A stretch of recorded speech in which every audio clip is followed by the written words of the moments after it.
kami. Itulah sebabnya kuasai hati dan pikiran kami, jauhkan segala intimidasi kuasa iblis hasatan, segala pikiran-pikiran yang sia-sia yang coba mengalihkan perhatian kami, bahkan mencoba mencuri benih taburan firman. Kami satukan hati kami tolak di dalam nama Tuhan Yeshua HaMashiach. Tapi kami izinkan melalui Ruach Kudus-Mu menyatakan karya kuasa dan kemuliaan bagi kami. Kami sedengkan telinga kami mau duduk diam hanya di dalam nama Tuhan kami Yeshua HaMashiach. Haleluya. Amin. Ya, puji Tuhan. Sahabat Shalom. Ya, Bapak Ibu, saudara-saudara yang dikasihi Tuhan,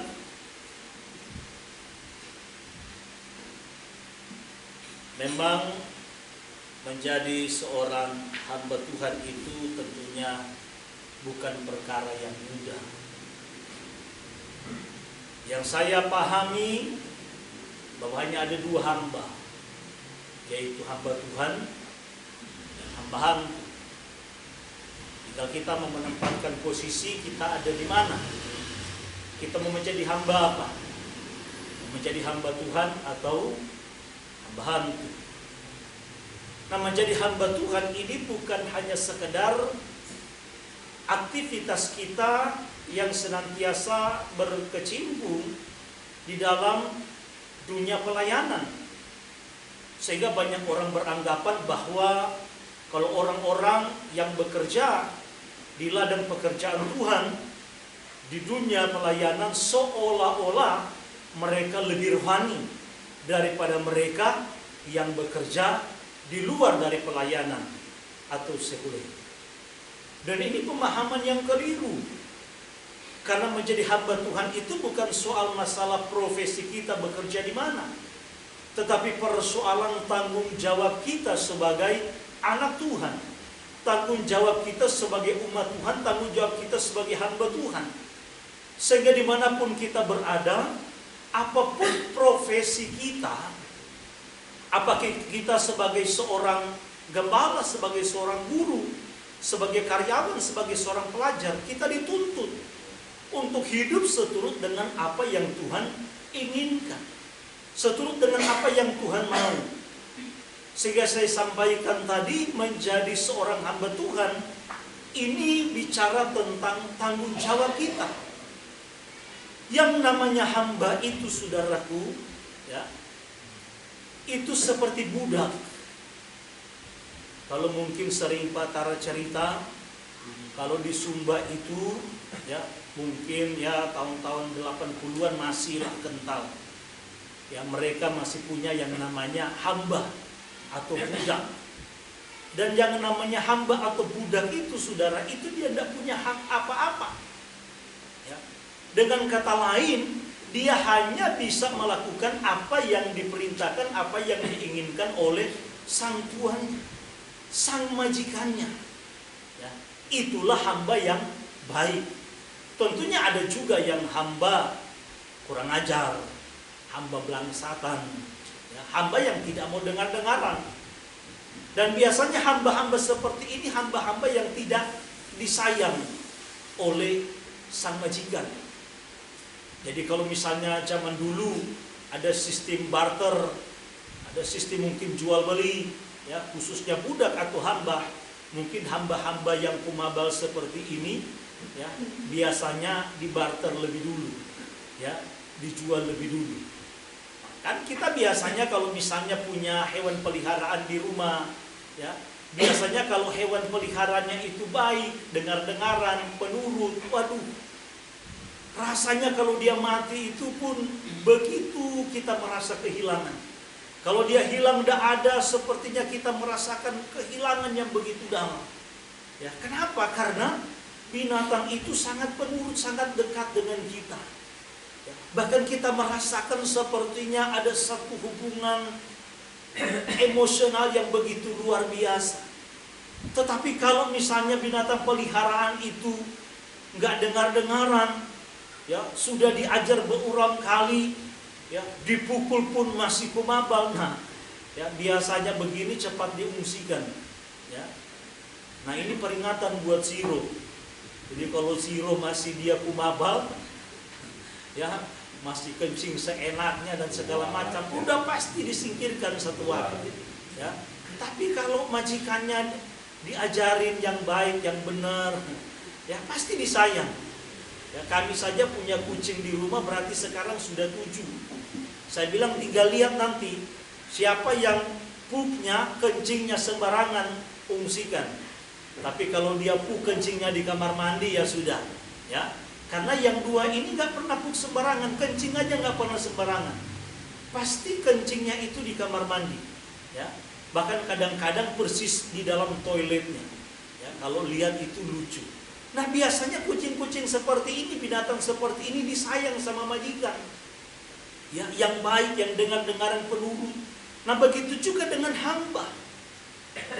Dan Yeshua dia menjadi hamba dalam kitab Filipi pasal 2, kalau saudara baca dari ayat 6 sampai ayat yang ke-8.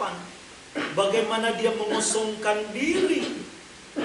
Lalu kemudian datang ke dunia mengambil rupa seorang hamba. Seorang hamba yang taat. Bahkan ketaatannya sampai mati di kayu salib. Ya. Ketika waktunya tiba, dia mau melakukan karya penyelamatan. Dalam rupa manusia dia berdoa di Taman Getsemani. Dia berkata, kalau boleh cawan ini lalu daripadaku. Tetapi bukan kehendakku yang jadi, tetapi biarlah kehendak Bapa yang jadi. Dia hanya mau tunduk dan taat. Apa yang dia sampaikan pun dia katakan itu bukan dari dirinya sendiri. Tetapi apa yang dia sampaikan itu benar-benar itu apa yang dia dengar, yang dia terima dari Bapa. Kenapa? Karena di dalam dirinya adalah sepenuhnya adalah roh Bapa itu sendiri, roh Elohim itu sendiri. Dia menjadi seorang hamba yang tunduk dan taat. Nah, persoalannya saudara, begitu banyak di akhir zaman ini yang mengaku sebagai hamba Tuhan, tetapi justru memberontak terhadap perintah-perintah Tuhan. Yang mengaku hamba Tuhan, tetapi tidak tunduk dan taat kepada apa yang diperintahkan oleh Tuhan. Apa yang mereka ajarkan, apa yang mereka lakukan, yang mereka sampaikan justru bertentangan dengan firman Tuhan. Dan ini adalah satu keadaan yang begitu memprihatinkan. Sama saudaraku ketika kita berbicara menjadi seorang gembala. Ketika Tuhan Yeshua HaMashiach bertanya kepada Simon Kefa, Simon, apakah engkau benar-benar mengasihi aku? Ya Tuhan, aku mengasihi engkau. Apa yang Tuhan bilang? Gembalakanlah domba-domba. Saudara perhatikan baik-baik kata kalimat gembalakanlah domba-dombaku. Artinya saudaraku di sini bukan hanya sekedar dia itu bertanggung jawab untuk mengajar toh, tetapi ini bicara satu tanggung jawab yang besar terhadap domba yang akan dia gembalakan, umat yang akan dia gembalakan. Kalimat bicara tentang gembalakan domba-dombaku di sini bukan hanya sekedar mengajar. Lu nggak dengar ya syukur, lu dengar syukur ya, lu nggak dengar ya sudah itu urusanmu. Enggak, saudara. Ini bicara tentang tanggung jawab yang sangat besar. Di mana saudaraku Simon Kefas sebagai seorang gembala dituntut bukan hanya sekedar bisa mengajar, tetapi dia juga harus mampu menjadi contoh dan teladan bagi domba yang dia gembalakan. Simon Kefas sebagai gembala bukan hanya dituntut untuk memberi makan rohani kepada domba-dombanya, tetapi juga makanan jasmani. Bukan hanya sekedar memberikan yang namanya makanan jasmani, tetapi juga benar-benar memberikan seluruh hidupnya bagi domba-dombanya. Itu adalah gembala yang baik. Banyak gembala-gembala upahan. Makanya Yeshua katakan hati-hati dengan gembala-gembala upahan.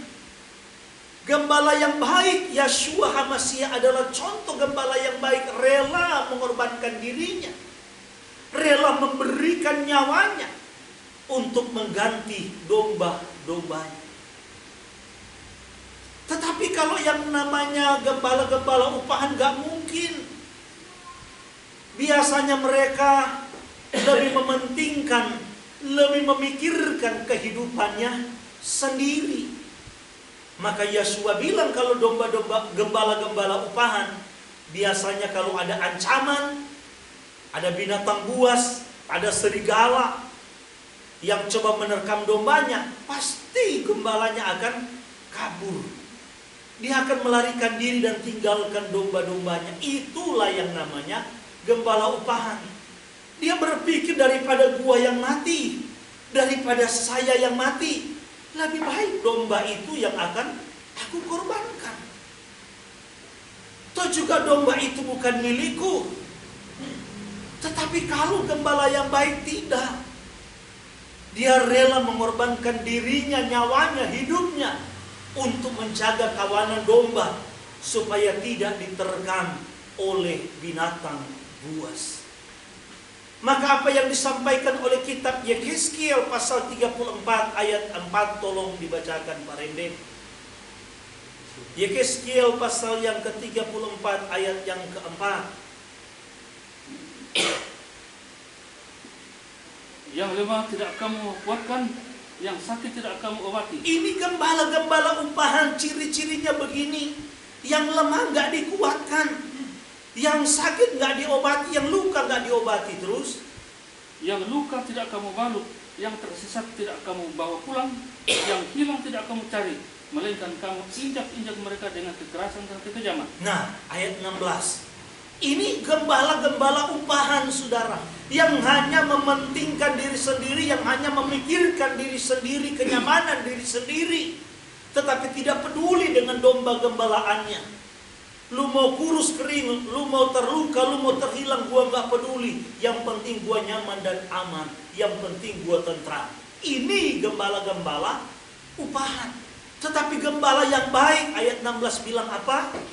Yang hilang akan kucari, yang tersesat akan kubawa pulang, yang luka akan kubalut, yang sakit akan kukuatkan, serta yang gemuk dan yang kuat akan kulindungi.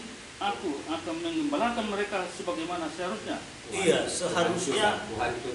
seharusnya memang yang kuat justru artinya yang sombong ini, yang angkuh, yang suka membanggakan diri justru akan dihancurkan.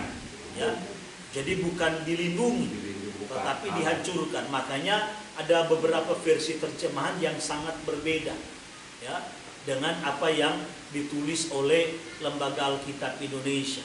Nah, jadi inilah ciri-ciri gembala-gembala yang baik.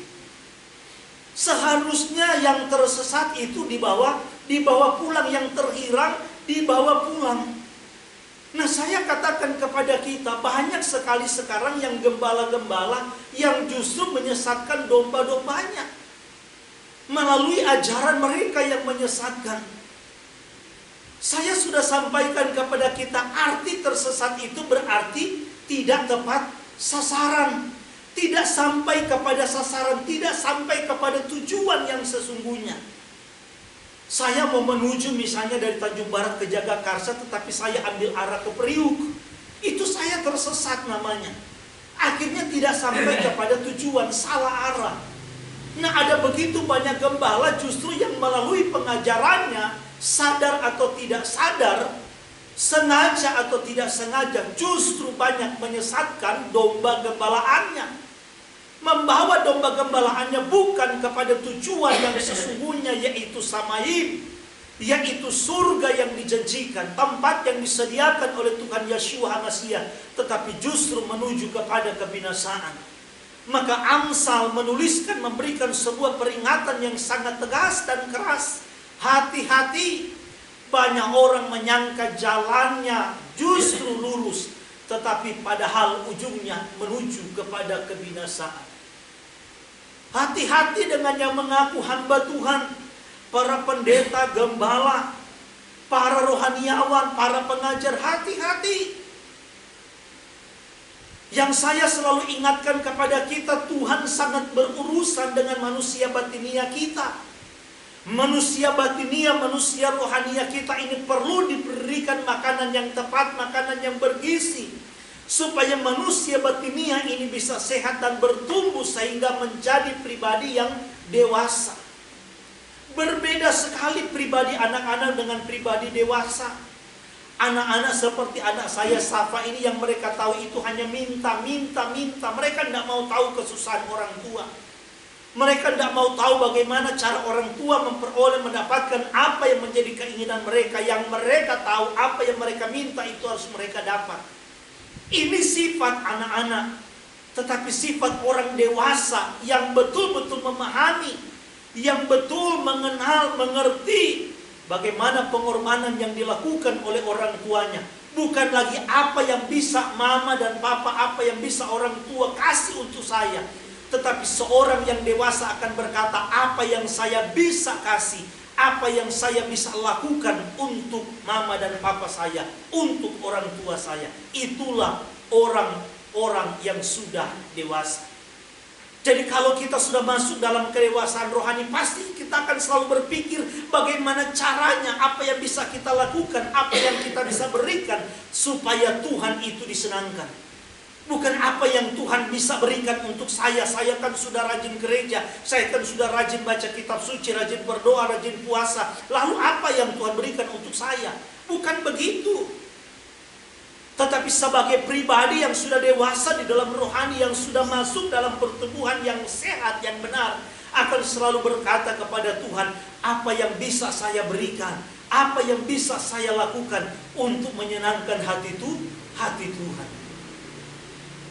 Maka yang namanya para pengajar, yang namanya guru-guru rohani, para gembala, para pendeta bertanggung jawab penuh untuk memberikan makanan yang sehat bagi manusia rohani jemaat, supaya manusia rohani jemaatnya itu bisa mengalami pertumbuhan yang sehat dan mencapai kedewasaan yang penuh, kedewasaan yang sempurna untuk hidup di dalam seluruh kebenaran Tuhan. Ini yang dikatakan oleh Yakub ketika dia ini diakal-akalin oleh mertuanya yang namanya Laban. Dalam kitab Beresit atau Kejadian 31 dari ayat 18, tolong paling dibaca sampai ayat yang ke-20. Kejadian 31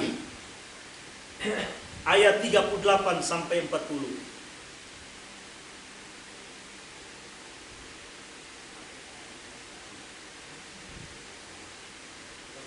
Selama 20 tahun ini aku bersama-sama dengan engkau.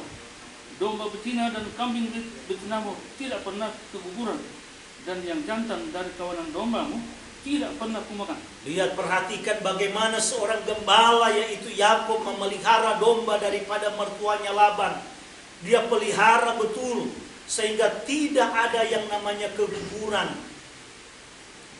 Yang diterkam oleh binatang buas, aku tidak pernah membawanya kepadamu. Aku sendiri yang menggantinya. Engkau selalu menuntutnya dari tanganku. Aku telah diperdaya waktu siang dan aku telah diperdaya waktu malam. Aku ini pada siang hari panas telah memakanku sampai kering, dan pada malam hari kedinginan dan tidurku pergi menjauh dari matamu. Nah, inilah yang saya sampaikan tadi, saudara. Bahwa menjadi seorang gembala, menjadi seorang hamba Tuhan ini bicara tanggung jawab. Tolok ukurnya bukan berapa banyak jamaat yang kita miliki, tetapi tolak ukurnya adalah berapa banyak jamaat yang kita bawa menjadi warga kerajaan sorga. Bukan berapa banyak jamaat atau orang yang kita bawa jadi warga gereja, menjadi warga sinode, bukan. Tetapi berapa banyak jemaat yang kita bawa menjadi warga kerajaan surga. Tolok ukur keberhasilan dari seorang hamba Tuhan, dari seorang gembala itu bukan berapa banyak materi, bukan berapa banyak kekayaan yang kita kumpul, yang kita peroleh, yang kita miliki. Tetapi justru sebaliknya, berapa banyak pengorbanan yang sudah kita berikan untuk hormat, kemuliaan, kepujian bagi nama Tuhan. Jadi sekali lagi keberhasilannya bukan diukur dilihat dari apa yang kita terima, tetapi justru dari apa yang kita beri. Dan itulah yang dicontohkan, yang dilakukan baik oleh Tuhan Yeshua maupun para rasul, para talmidin, para murid-murid selama hidup di dalam pelayanan mereka.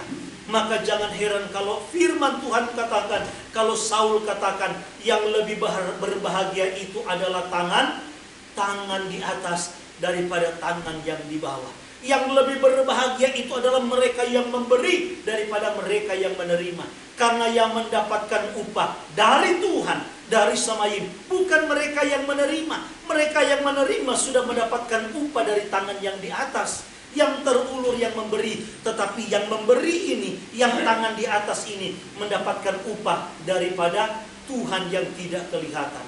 Itulah kebahagiaan yang sesungguhnya. Itulah keberhasilan yang sesungguhnya. Jadi sekali lagi saudaraku yang dikasihi Tuhan, ini bagian yang harus kita sadar. Maka bercontoh daripada parasa yang kita baca ini, ada seorang nabi yang bernama katanya Bileam. Saudaraku, nabi itu ya, yang kita tahu di dalam kitab suci hanya ada dua. Ada yang namanya nabi Tuhan, ada yang namanya juga nabi hantu.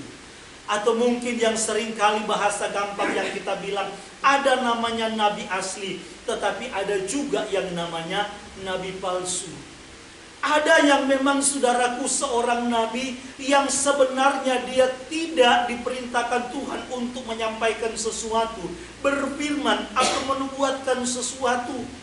Ada yang mungkin saudaraku yang dianggap nabi oleh para pendukung atau satu kelompok, ya, atau satu umat, ketika dia menyampaikan sesuatu nubuatan dan mungkin nubuatan itu terjadi, mereka anggap dia itu sebagai seorang nabi. Padahal apa yang dia sampaikan itu sesungguhnya itu tidak datang daripada Tuhan. Itu pun bisa dikategorikan sebagai, bukan bisa, memang dikategorikan sebagai nabi palsu. Tetapi ada juga yang disebut atau dikategorikan nabi palsu, yang tadinya nabi ini benar. Tetapi di tengah perjalanan, di dalam hidup mereka, akhirnya mereka mulai meninggalkan kebenaran yang hakiki. Mereka tidak lagi menyampaikan sesuai dengan apa yang menjadi suara Tuhan, isi hati dan kehendak Tuhan. Tetapi justru apa yang mereka sampaikan itu hanya dari dorongan hatinya sendiri. Bahkan rekaan pikirannya sendiri.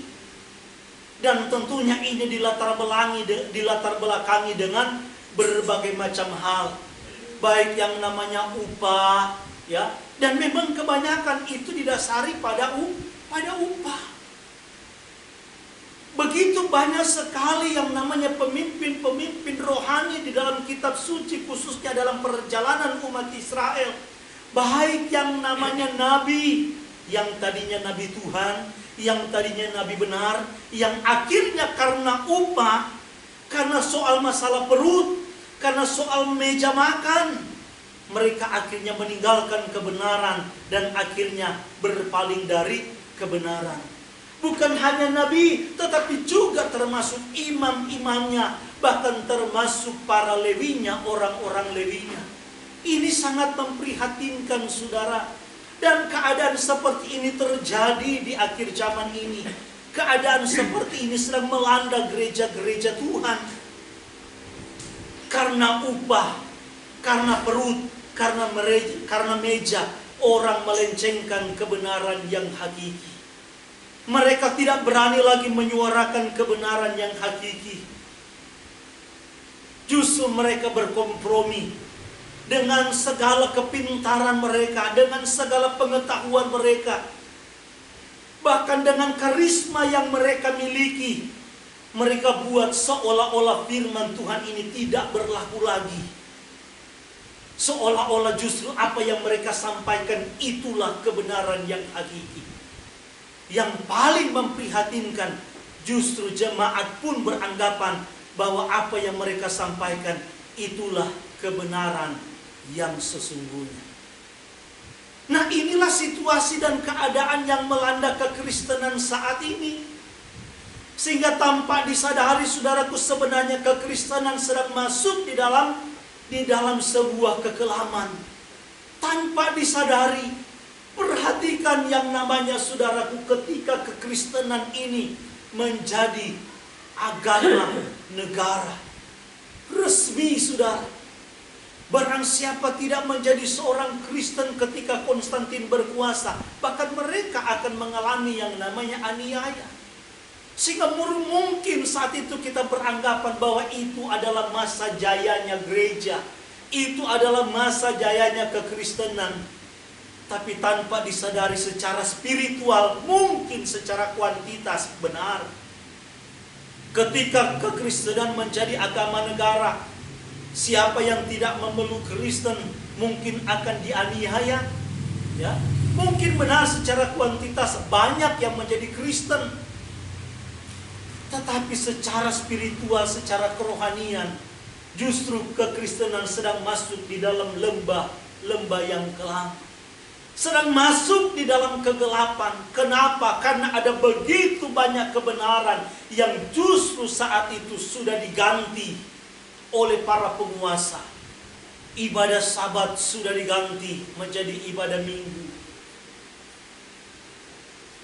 Perayaan-perayaan yang berkaitan dengan kelahiran Yeshua HaMashiach sebagai Sang Mesias pun sudah diganti bersamaan dengan lahirnya Sang Dewa Matahari. Toh juga sama-sama menerangi dunia.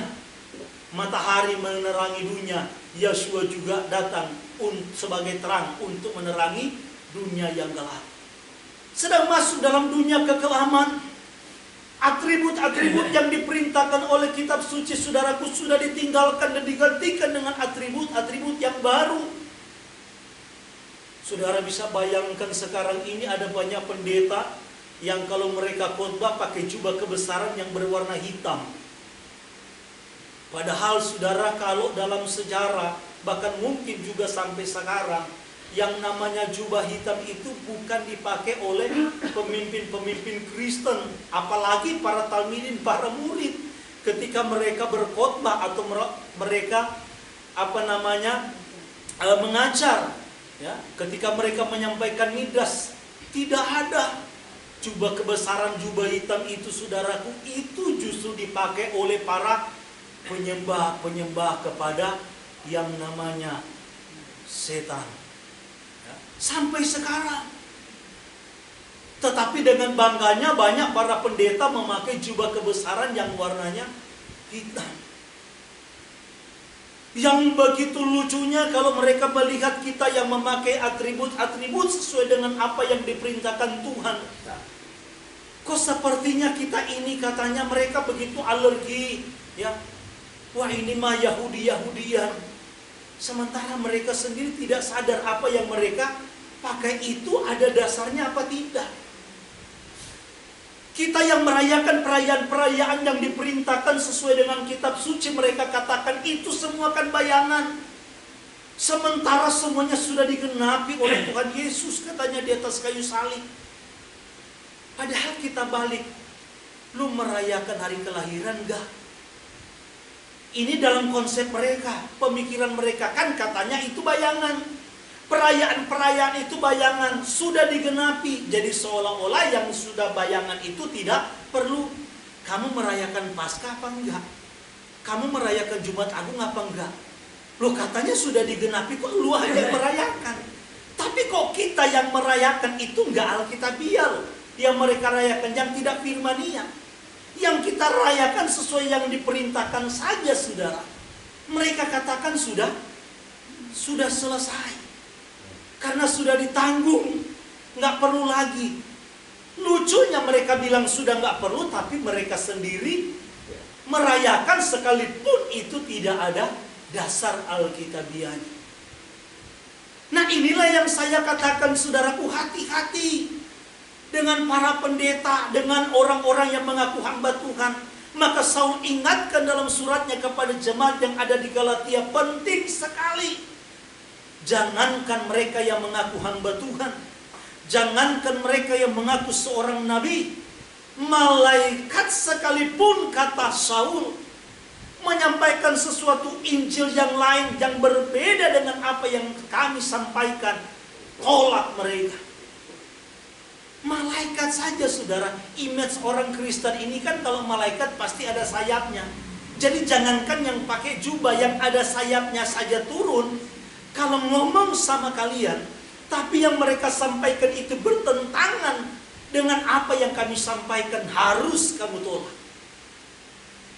Maka selalu di Kehilat Penuai itu kenapa kita selalu mendorong harus semua baca firman. Karena itulah yang menjadi tolok ukur, itulah yang menjadi dasar firman Tuhan. Saudara, kalau perhatikan apa yang terjadi di dalam kitab Bilangan. Jadi kitab Bilangan dalam bahasa aslinya, dalam bahasa Ifrimnya disebut dengan Bamidbar. Bamidbar itu artinya adalah padang gurun. Memang jauh dengan apa yang diterjemahkan oleh kitab Greek, oleh Yunani, atau juga dalam kitab bahasa Inggris, ya, number, makanya dipakai bilangan. Padahal Bamidbar itu artinya padang gurun. Nah, saudara bisa bayangkan dari bilangan 1 sampai pasal 26, ini menceritakan hampir seluruh perjalanan orang Israel di padang gurun. Jadi satu kitab ini berbicara tentang, saudara bisa bayangkan, ya, Mose disuruh, bilangan mulai dari pasal yang kedua, pasal yang pertama saudara baca, itu Israel dihitung ketika mereka ada di dataran Sinai. Ya, itu mungkin boleh dikatakan, ya, ini baru keluar dari Misraim, baru beberapa bulan. Kalau hitung bersamaan dengan turunnya Torah Mose di atas Gunung Sinai, ini tidak lebih dari yang namanya 3 bulan. Itu Mose disuruh hitung di situ. Sampai Mose disuruh hitung ketika sudah ada di dataran Moab, ini sudah di Sungai Yordan, ini sudah ada di perbatasan tanah Kanaan. Nah, ini perjalanan ini kurang lebih 40 tahun. Jadi kitab Bamidbar itu atau padang gurun itu menggambarkan hampir seluruh perjalanan orang Israel. Dan saudara bisa bayangkan yang dicatat oleh Mose usia 20 tahun ke atas yang sanggup berperang itu pada waktu ada di dataran Sinai ada 550 orang.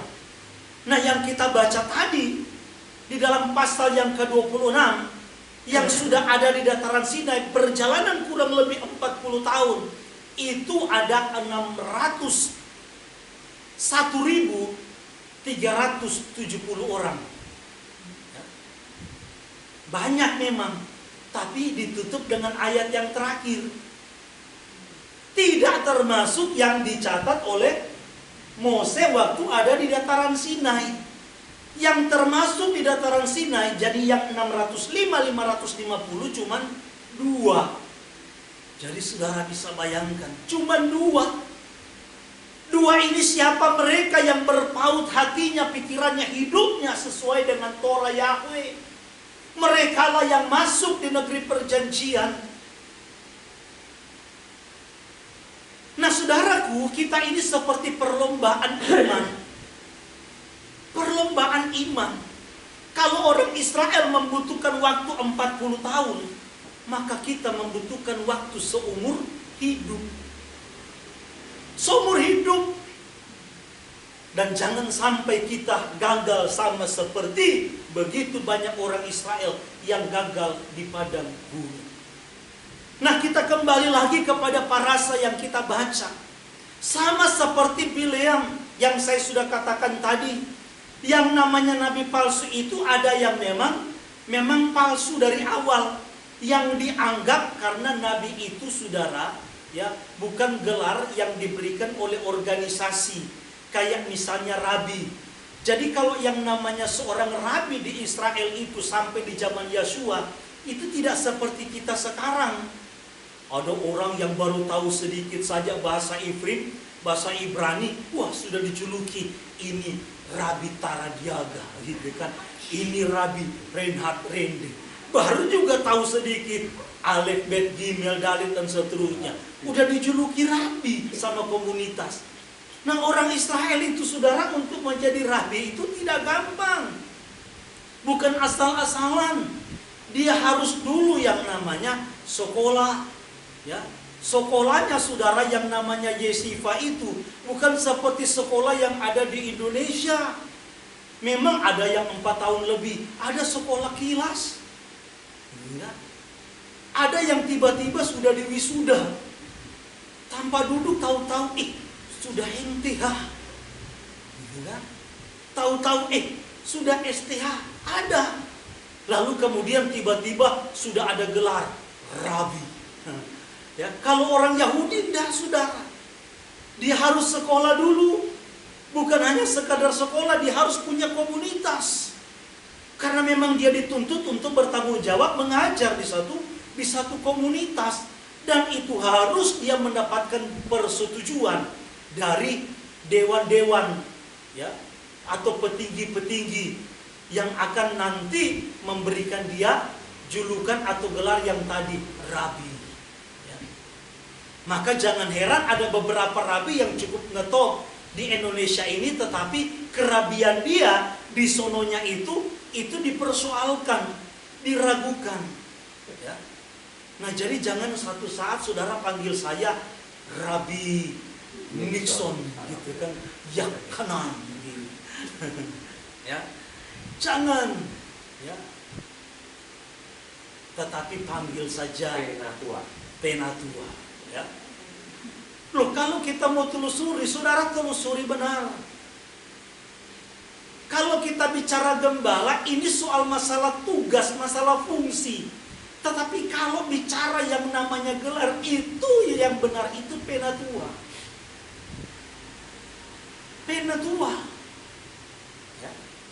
Persoalannya kenapa kita cenderung tidak mau atau minder pakai gelar Penatua? Karena istilah Penatua ini sudah lebih dulu dipakai oleh gereja tua yang disandangkan kepada para pembantu si petingginya. Jadi ada yang namanya ketua jemaatnya. Ya, nah ketua jemaat ini atau kita mungkin dikenal gembala sidang. Para pembantunya ini disebut dengan majelis. Ada Penatua, ada Siamas, ya, ada diaken-diaken. Nah, kenapa kita nggak mau pakai Penatua? Karena istilah Penatua itu hanya satu kelompok di satu sektor tertentu atau rayon tertentu. Padahal yang firmania, yang alkitabiah itu adalah Penatua. Ya. Penatua.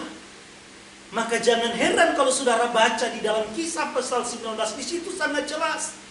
Jadi para penginjil, para talmidin itu waktu mereka menginjili, ketika terbentuk satu kelompok itu, mereka sebelum tinggalkan, mereka akan tetapkan dulu para penatua. Dan mereka akan memberikan dia tanggung jawab yang besar untuk menggembalakan domba ini. Jadi yang namanya gembala itu adalah bicara tentang fungsi tanggung jawab dia untuk menggembalakan. Tetapi yang namanya jabatan dia di situ tidak lain adalah penatua, ya, atau penilik. Nah, jadi kita kembali lagi, banyak yang memang yang namanya palsu dari awal, tetapi banyak yang palsu berjalan dengan waktu. Imannya yang tadinya, waduh, ya, Pak Gembala, nanti tolong kalau Mas nyampaikan firman Tuhan, tidak usahlah pakai nama Yeshua, nggak usahlah pakai nama Yahweh, pakai Tuhan saja, soalnya orang di sini alergi. Nah, kalau misalnya saudaraku hanya ngomong begitu, kadang-kadang, si pendetanya ini nggak mau peduli, hantam kromo, karena ini kebenaran. Karena memang biasanya dalam dunia pelayanan yang namanya persembahan kasih yang ditaruh di dalam amplop nggak pernah datangnya di depan, selalu pasti di belakang, ya, selalu di belakang. Tapi jadi persoalannya biasanya kalau amplopnya sudah taruh di depan, tebal lagi saudara. Pak Gembala, Pak Pendeta, aduh ini ada sedikit sebelum khotbah ini ada sedikit. buat persembahan kasih. Waduh, begitu. Pendeta-pendeta jarang nolak. Saya mungkin satu-satunya nggak mau yang namanya amplop. Amplop saya nggak mau. Pak, Ibu Ade heran. Saya amplop, saya buang, Bu Ade. Isinya saya ambil. Nah, jadi kembali lagi saudara, loh ini kan tantangan kalau amplopnya tebal.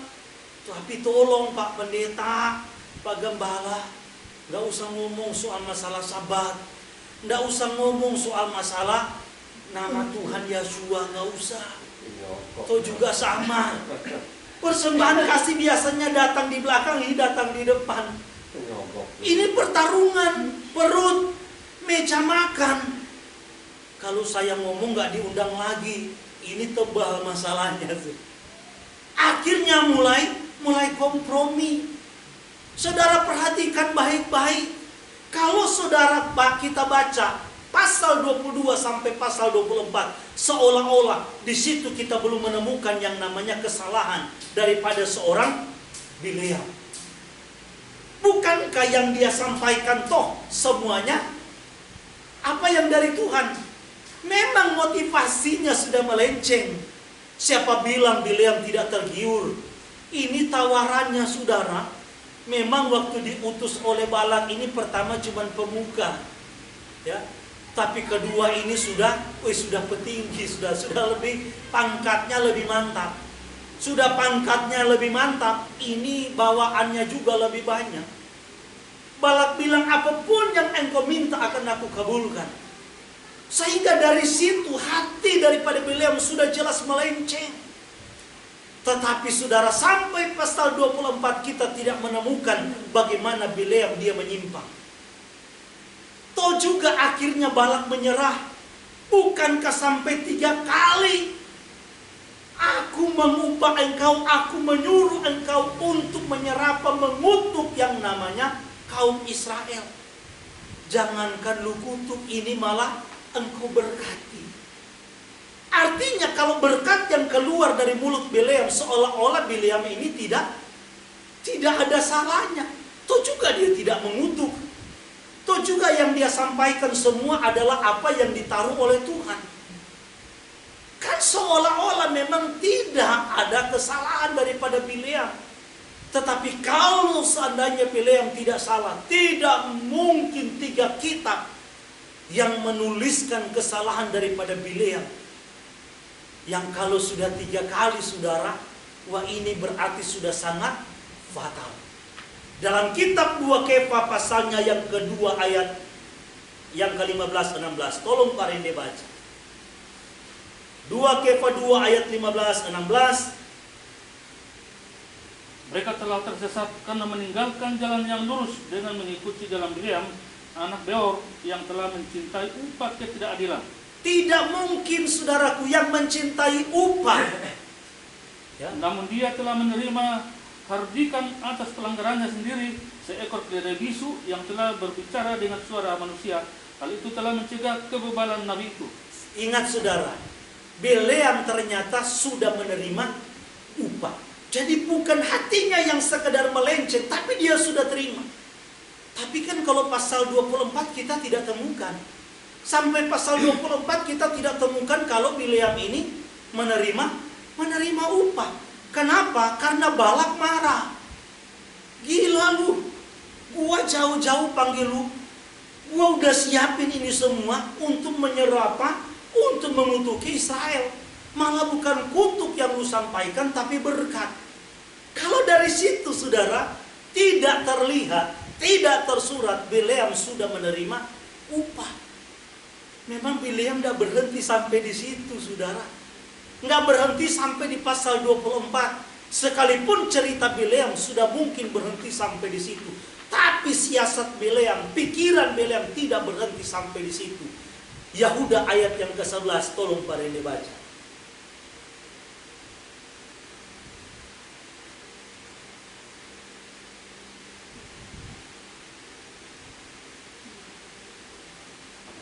Celaka bagi mereka, karena yang mereka tempuh adalah jalan hidup Kain, dan mereka terjerumus ke dalam kesesatan Bileam mengenai upah, dan mereka binasa di dalam perbantahan Korah. Wahyu 2 ayat 14.